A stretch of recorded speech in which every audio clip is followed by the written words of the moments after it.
In today's episode, we're going to talk about having a sense of humor in the face of criticism as a religious person, and especially as a Christian. I'm actually old enough to remember a time when you didn't talk about religion or politics in a social setting. That was considered very rude. And these days, we've become so secularized that people not only have these discussions socially, which would be good if the discussions were kind and respectful, but actually what has happened is a mockery of religion, of God, and of religious people has not only become permitted, but is actually exalted. And we've seen that started, I believe, in late night comedy talk shows where every single night there was a joke about priests or a joke about religion. And so when you saw it on these big popular celebrity riddled shows, then suddenly that made it okay for everyday people to start being very not only dismissive but insulting to people that are religious. And there are some religious affiliations that won't tolerate it and sometimes will respond in violence. And also they've done a very good job at social lobbying to shame people that, speak ill of their religion, so you wouldn't dare. So there are some religions that you would not dare speak against publicly. However, probably because Christians are such a forgiving people and the turn your other cheek sort of vibe, it's safe to attack Christians. And the Catholic Church in particular, that has had its public struggles with its internal struggles, is very easy to pick on.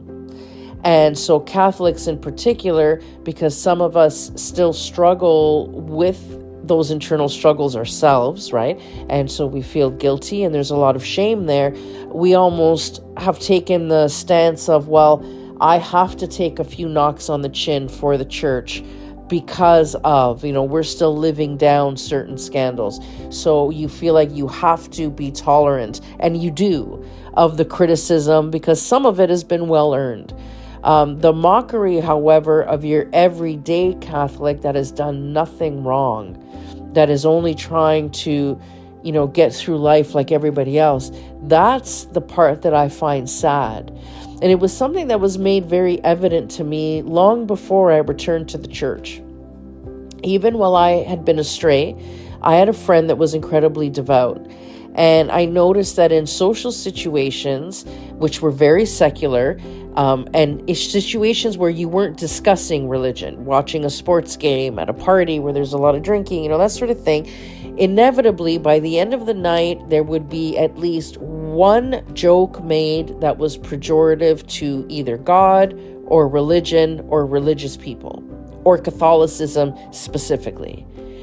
And I started to feel sorry for him because I thought, how awful that, you just want to have a night out with your friends, and these are people that you're trying to love, and you know that every single time you hang out with them, by the end of the night, somebody's gonna hurt your feelings. And even if it's not directed at you, or, it was said to a big group, so it wasn't lashing out at you, this is something that is intrinsic to who you are as a person. This is your personal beliefs. There's nothing more intimate than how you believe in God, whether you do or you don't. That is a very strong, formative part of you. And to have that ridiculed every time you're out socially, it gets old. And especially when it's the same jokes or the same tropes, it gets old and it's just not funny anymore. And yet we are expected as Christians to take it with grace and to be charitable and understanding. And that isn't always easy to do. For me, it is. It is very easy for me to do. And that is one talent that I have, is responding to vitriol with graciousness and charity. And there's a few things that have happened in my life outside the church that have cultivated that skill. And one of the best armors I have against having my spirit broken in this, mean world is my sense of humor. So that's what I'm actually going to talk to you about today, is how your sense of humor will not only get you through this phase of, social norm, but also help you touch the hearts of the people that are coming to you with this attack and this vitriol. Because sometimes our reactions end up only cementing their negative beliefs even further. But again, if you can respond in graciousness and charity and a sense of humor, you will disarm that person more often than not and plant a seed that even if in that moment a conversion doesn't happen, it can certainly be a stepping stone in that direction. So this is definitely a conversation that's worthy and could be incredibly helpful to you. And even if it doesn't, the fact that I find things that would ruin somebody else's day, instead when it happens to me, I find it funny. It's really hard to ruin my day, which means that I'm a pretty happy-go-lucky person day to day, because it's not so easy to get me down, because I find so many things funny. And funny, laughter, is a beautiful, healing, restorative thing, but it's for you internally as a person. However, it's also an incredibly powerful weapon. And if you go back to the earlier part of this conversation, funny, the mockery, is exactly what started the social engineering that allowed people to undermine faith and religion. When people are taken away from their faith and they're taken away from God and left on their own, they are very susceptible to influence. So it serves certain, and that's why in communist countries they ban religion. They don't want you going to church because they don't want you to cultivate that internal strength that religion gives you. So if you are separated from your God, it is very easy, because you are hardwired to worship. What the hope is that you will then worship the communist government of the country that you're in. That's what makes communism so dangerous. And that's why in communist countries, they like to lock up priests. So, humor was what was used to make us not like a God, to shame us from, believing, and to make us second guess ourselves, because as a human species, you don't like being mocked, right? That's an intrinsic ego program that when you are made fun of, that's a bad thing. Everybody wants to be, accepted in their little social sphere. And if you are the one being mocked, that is a form of being ostracized, and nobody wants that. So then people will conform their behavior in ways that maybe they don't even agree with, just to fit in and to not be ridiculed or to not be singled out. So by having talk show hosts speak ill of the church and religious people in a way that was mocking, and then made that permissible in day-to-day society, what happened was when people started to, for the first time, start shaming religious people or making fun of them in a social setting, there was a bit of a recoiling that happened. And religious people, many, kind of just went into their corner and, okay, we'll say happy holidays, not Merry Christmas. I don't want to upset anybody, or all these other little, microaggressions that started to get lobbied toward Christians. We had a society that forever since we started cultivating our place here in North America, we had prayer was a very big part of our journey, right? We had crosses or prayer in schools, and, we swore on the Bible, so it was a very big part of our social fabric. And a little bit at a time, we started to erode through that, or, get rid of it. And that was the beginning of the unraveling, where then as things got cut out and pushed away, it became okay to mock and be mean. And Christians, like I said, just kind of took it. And some of the things I've witnessed recently, they're heartbreaking. We threw a house party a few years ago, and it was a big party, lots of drinking. It was one of those Christmas sort of deals. and everybody was letting loose, and somebody had brought their girlfriend for the first time with meeting her, and she started, she'd had a few in her, so she was very loud, and started going off about how she hates religion, hates religious people, and finds them really stupid, and very loud was saying this. And my friend, again, who's very devout, was standing right next to her, actually, and he was very gracious. He just walked away. He's not going to argue with a drunk person, so he just walked away. And she was going on, and then said, oh, I don't know any of you guys. I don't even know if there's someone here that maybe is religious, but if you are, I'm not apologizing because I can't apologize for stupid.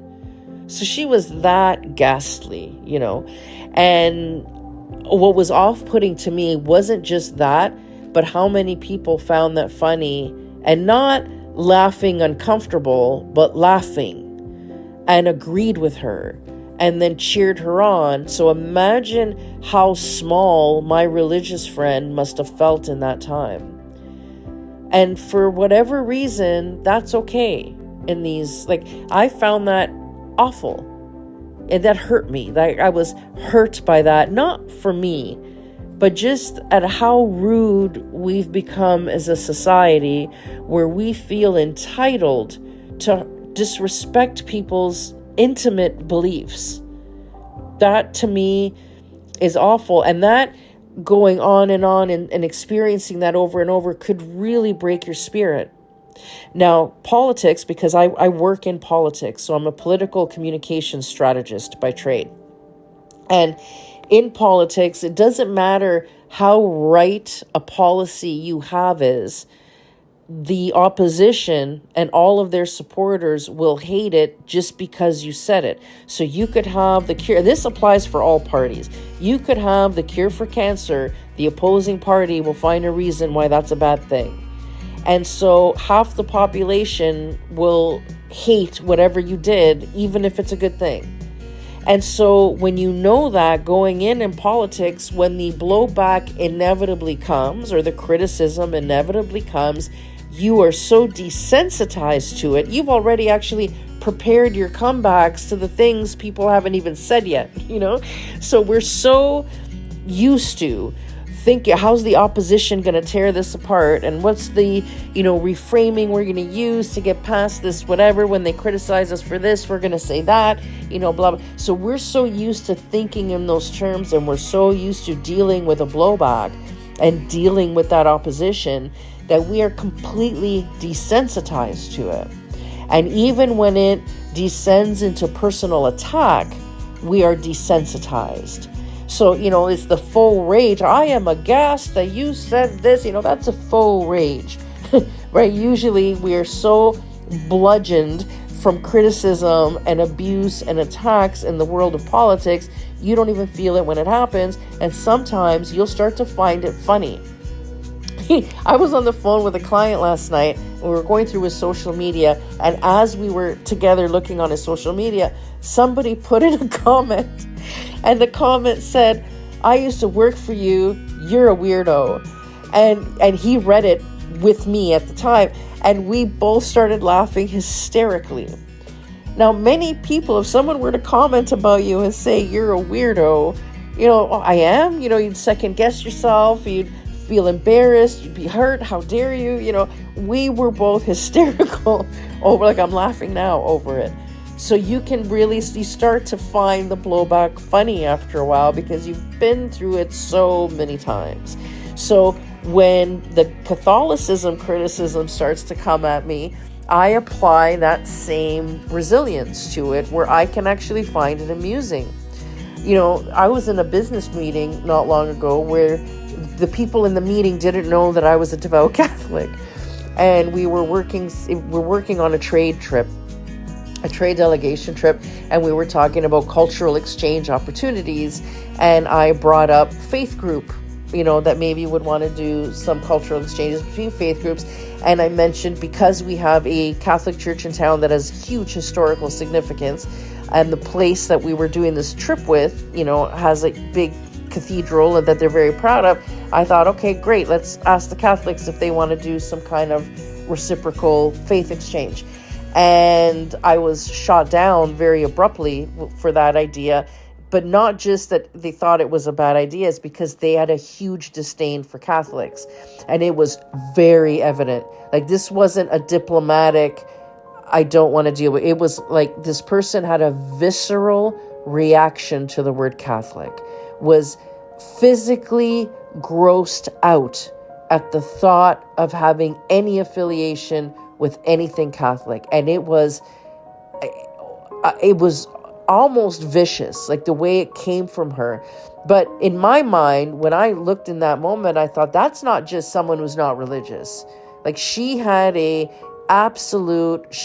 appalled, was completely aghast at the thought of doing anything with Catholics. So obviously there's some trauma there, right? There's some trauma, or maybe she was really, impacted emotionally by some of our historical issues, which again, there's a history there you have to have compassion for. So in that moment, I didn't get offended. I didn't for a moment think, how dare you say that? Oh my God, that's so rude, right? I didn't. I thought, oh my God, what happened? Like, this was not just, I don't like religion. This was an emotional intensity that came from her visceral reaction. So it was like, okay, there's hurt there. There is a huge hurt there. So this isn't about me, right? This is about her pain right now. And I'm going to just make it about that. And I didn't say, hey, how dare you? Or, oh, that's not fair. Or a million things I could have said in a defensive way. And I didn't. Instead, I almost pretended it wasn't said. I just let it go. And then a little bit later in the conversation, it came up again, this visit to this cathedral. And I said, well, listen, not everybody wants to go, but I'm a very devout Catholic, so I'll go. I'm happy to attend that part of the trip. I'll go to the church. You guys don't worry about it.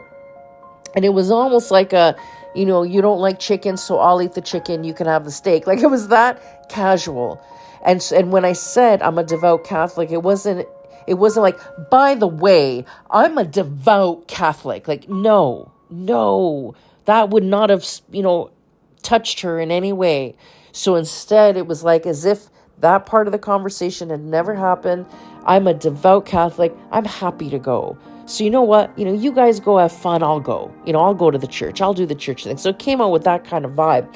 I'm sure in that moment she was probably mortified, thinking, oh no, I didn't know she was a devout Catholic, and I did what I did. I said what I said. Oh gee, and I didn't want to be a jerk about it, or tell myself I had a right to be offended and what she did was unfair. She probably would never say that if I had brought up another religion, right?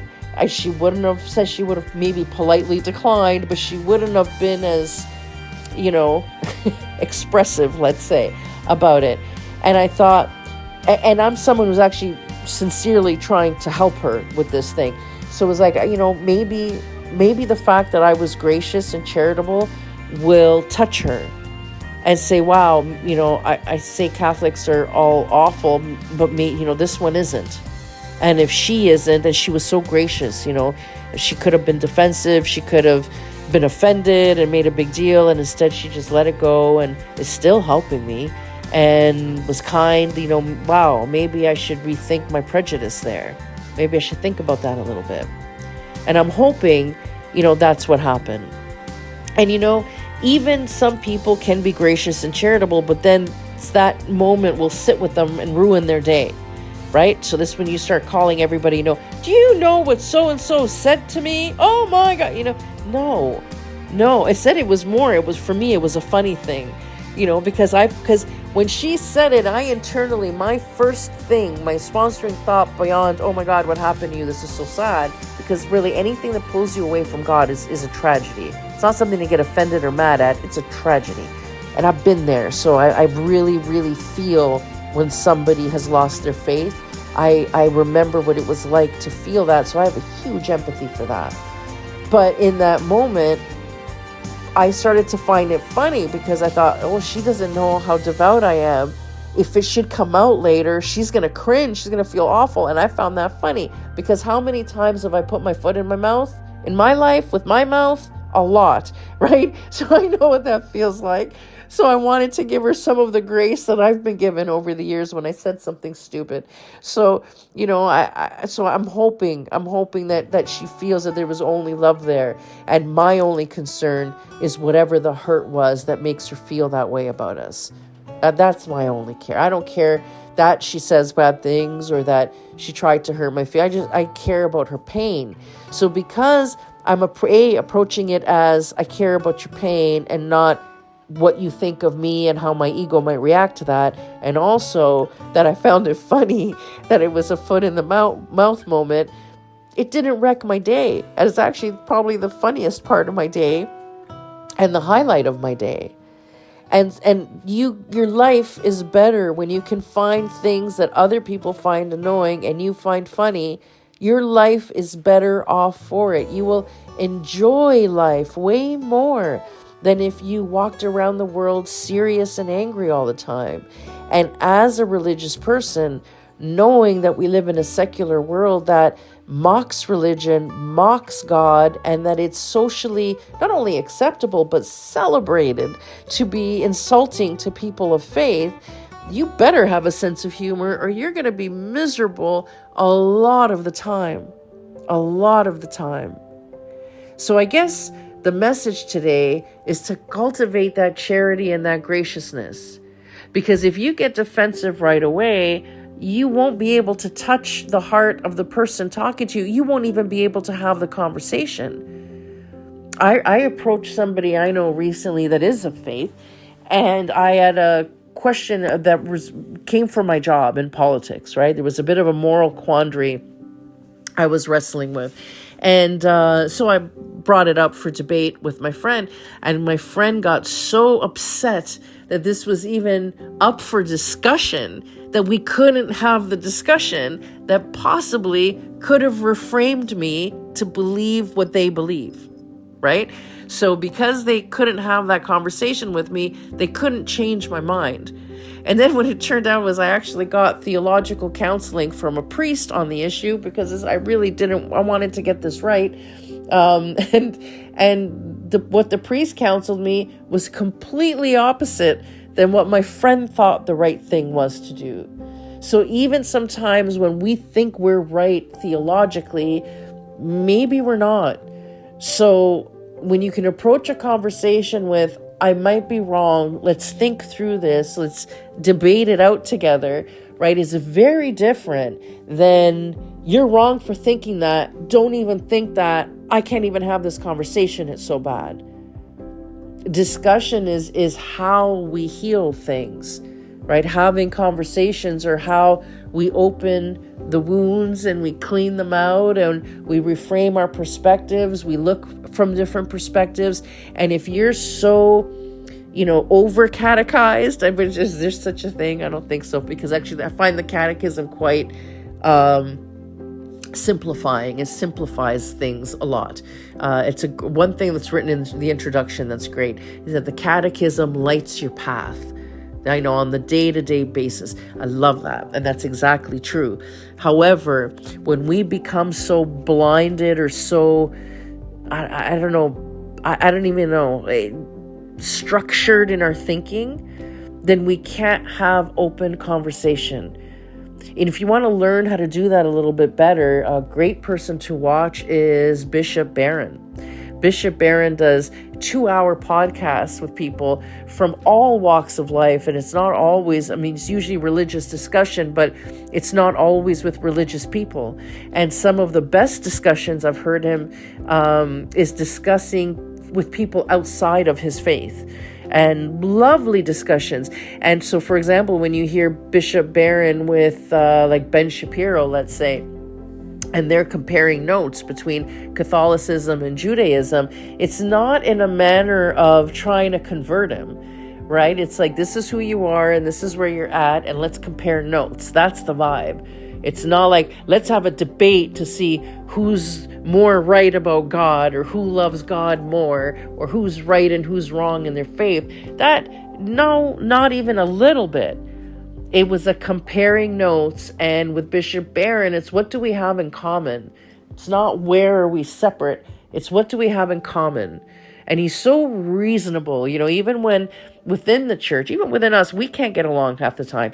We've got the new school Catholics versus the old school Catholics. And, I can see value in both. I don't see why we need to trade one off for the other. I prefer old school traditions. I prefer the old Latin Mass. I miss the mysticism, that's been removed from our practice because we're trying to be more secular looking, so that we're less creepy to people that don't get it. I find that has actually hurt us. So, as much as I say there's value in both, I'm definitely leaning in the old school direction. However, I can see why Vatican II happened, and I understand why they made the changes they did, and what they were trying to accomplish was beautiful. I think it just maybe an execution didn't quite work out like they thought it would. However, what they tried to do was beautiful. So I could see that, so I don't have to have a disdain for it. And because I'm not angry all the time, and even with things that I do disagree with, half the time I can find humor in it, I'm not getting my spirit broken. I'm not ostracizing anybody. I'm not alienating myself from anybody. And that just makes my quality of life so much better. And if, again, you want to cultivate that, go work in politics and you will learn quick, fast how not to get impacted when you're faced with criticism or opposition. And I'm hoping that, we're becoming more reasonable as a society. I think Catholics now and Christians, like I said, we recoiled for a while from criticism, and we were quiet, and we allowed people to think what they were going to think, and didn't really defend ourselves very well. And maybe we felt for a while as Catholics we were indefensible, and I understand that too. But now it's at the point where, well, listen, if you're not going to ridicule certain religions because you're afraid that they're going to be violent against you, that doesn't mean that you should project your prejudice or your ignorance in a way that's insulting to other religions like Christians just because they're a peaceful people. That's like kicking a puppy. You know what I mean? Like that's not nice. There's no reason to do that in a polite society, and it would be great if we can get back to being a polite society. So on that note, have a good giggle today. Go watch a comedy. Watch some Bishop Barron and learn how he navigates these complicated conversations, and try and find some peace, and definitely find as much joy as you can in this world, because I truly believe that joy is makes the Lord happy. So let's bring more joy in the world together, and certainly try not to make a bad impression about religious people by acting in a way that is not charitable or not gracious whenever you can. On that note, have a blessed day.